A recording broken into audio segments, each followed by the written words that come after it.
ไม้หัว มีบูธอะไรคะ บูธของกลุ่มแม่บ้านซานเดี่ยวค่ะ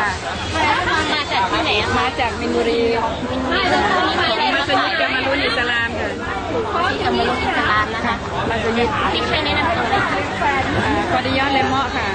วันนี้มีอะไรมาขายบ้างคะ วันนี้จะมีพวกน้ำพริกแล้วมีกล้วยหยีมีถั่วสมุนไพรค่ะ น้ำพริกเราจะมี พี่รบกวนนะคะหาสารยา ค่ะ เลยค่ะ น้ำพริกเราจะมีปลาดุกฟู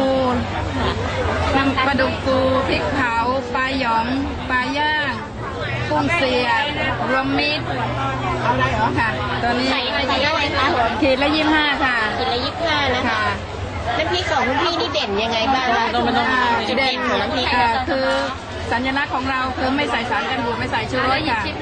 ก็อยู่นานได้เป็นเดือนค่ะอยู่ตู้เย็นได้นานเลยค่ะ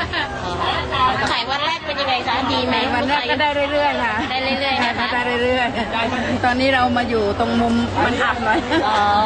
นอกจากน้ำพริกแล้วยังมีพวกของ มี ฝาก ค่ะ เล็กๆน้อยๆ กล้วยหยีและมีถั่วสมุนไพรค่ะ แบบนี้เท่าไหร่คะ 10 บาทค่ะ บาท ค่ะ อันนี้ชิมฟรีเหรอคะ 50 ปีค่ะ